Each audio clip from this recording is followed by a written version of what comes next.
Hello, today we're going to talk about the Torus, a fundamental pattern in all of reality. I have a friend here with me as well who's going to help share this with you. His name is Christopher Love. Hi, I'm Chris, also known as Yana. Today, I will be helping my angelic friend Patch to expound the wisdom of love and spirituality in relation to the toroid. Let's get down to it. The Torus is a very fundamental part of nature. So fundamental, in fact, that science is now seeing that everything moves through this form in one way or another, including ourselves. Very simply, the Torus is a self-organizing system that all comes together at a space of unity and expands its energy out all around itself until it returns back to that original space in the center, and will continue to do it again. In quantum physics, mathematics, and generally all forms of science, this geometry really begins to bridge the gap between understanding how sacred geometry truly is the geometry of life. This is a geometry that breathes. It has life itself. Our very own hearts are the first and best examples of a toroid. The heart is where it all starts. The energy of our hearts flow outward in a toroidal fashion and are also received in a toroidal fashion. This way, everything we send out in love, we are immediately affected by as a result. In other words, our emanation of love is a gift to yourself as much as it's a gift to the universe around you. You can look in nature to see these shapes everywhere. It's in oranges and apples. You can see it around tornadoes. The magnetic field of the Earth is a very powerful example, as well as how the atmosphere of the planet works too. Our modern scientists haven't really taken the concept of hollow Earth very seriously, even though this concept does explain a lot of fundamental theories about the Earth to which we don't really understand, despite all of our theories. Well, the idea of hollow Earth works in the exact same way as well.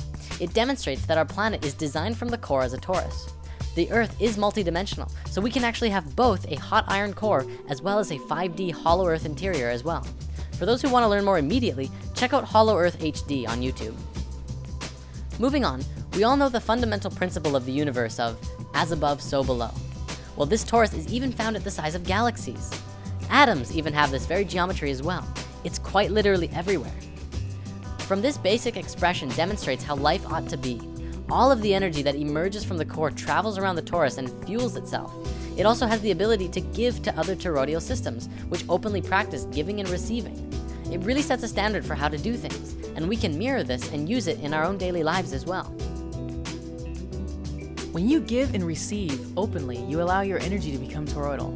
When we look at the interactions between one another, we begin to see the nature of giving and receiving.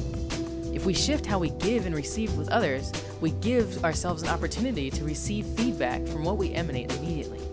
This allows for an enlightening transaction of energy between all life and allows all of our communications to resonate on that toroidal frequency of love. Love is not just a feeling, it's a vibration and a frequency that is connected through all things. The pure vibration that emanates around one's own heart and brings things together harmoniously is through a universal vibration we call love. If you look at the flower of life in 2D, it may be a little hard to tell. However, in 3 dimensions, one can truly see that it too is a torus. The flower of life is all geometries, remember? The torus is yet another one of those creation patterns that emerge from this, or rather is this form. It's so important to understanding everything. Even Nikola Tesla worked with this geometry, and through it he discovered a way to access free energy for the entire planet. Well, of course, all of the corporations of the world wanted to keep charging people for energy. And between them and the US government, all of Tesla's most amazing work was destroyed.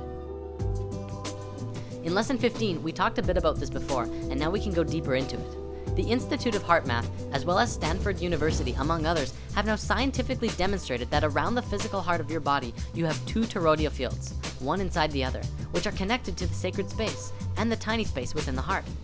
Greg Braden has done a lot of work in explaining this to the modern world as well, and Drunvalo Melchizedek has put a lot of focus into teaching that this is some of the most important information regarding physical ascension.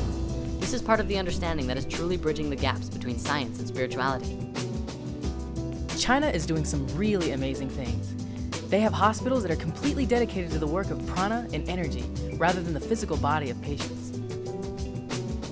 In one experiment in a Chinese hospital, we see how the science of mantra is used to remove the cancer tumor of a woman in just 2.5 minutes. A mantra is a sacred sound or chant that acts as an energetic formula for prayer or meditation. Mantras allow for us to connect to our source and emanate an audible frequency that focuses our mind to the sound and thus inwardly back to the source. When chanting from the heart, these doctors allowed themselves to focus on the reality that this woman was already being healed. In this, it allowed for the mind to bypass the normal confines of reality, as its intention toroidally flowed in and out of the source of which reality emanates itself. For everyone who has been skeptical of the idea of self-healing through intention, this video is proof that it's not just a plausible idea, but it's very, very real. We need only understand why it works and how it works. To come from a skeptical place and try, you will only see skeptical results. To come from a pure and true space, anything is possible.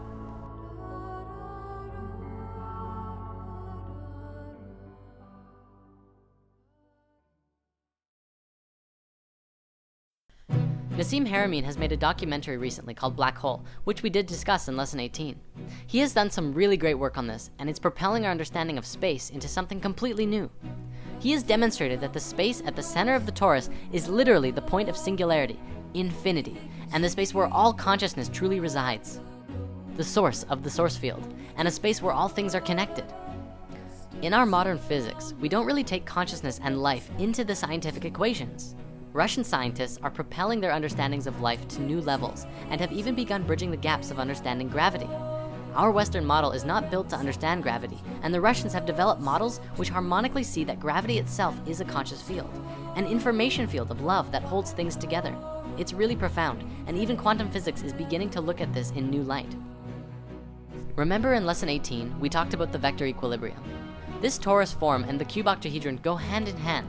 It is the male and female aspects of each other, and the vector equilibrium, when put into use in science, can grant access to an infinite amount of energy through tapping into the space of unity of the source field, the 0 point, the field of consciousness that science now knows connects all things.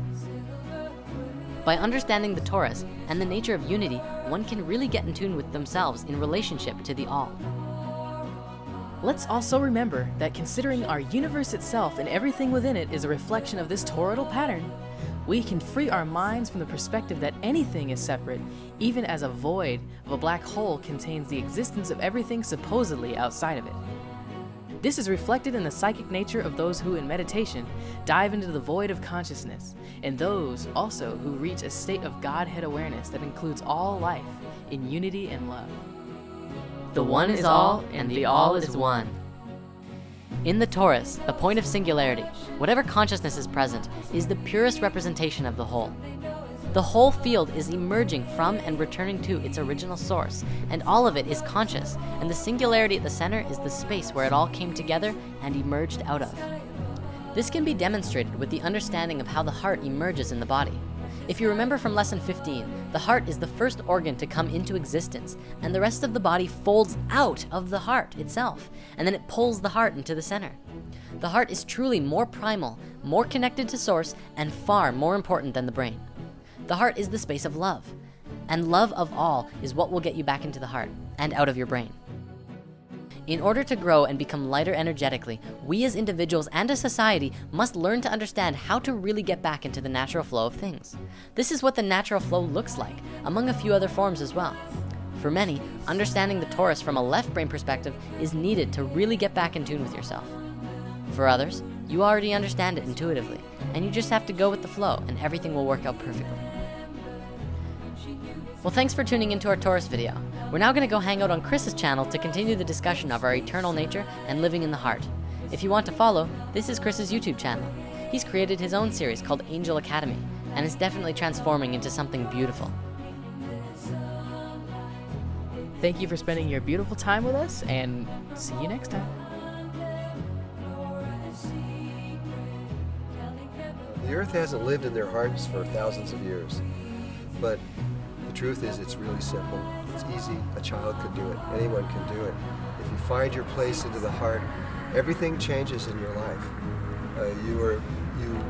You don't do things physically out into the world. You do everything from within your heart, and the heart creates what your external world is. It's another way of being. It's an ancient way of being. We used to be this way, and we've long forgotten all of this stuff. You can do this. Everyone can do it.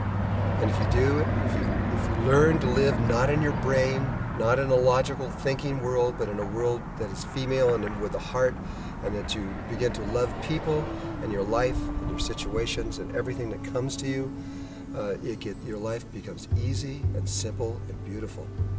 So I hope you find your way, because I know you can do this. We all can do this. Bye-bye.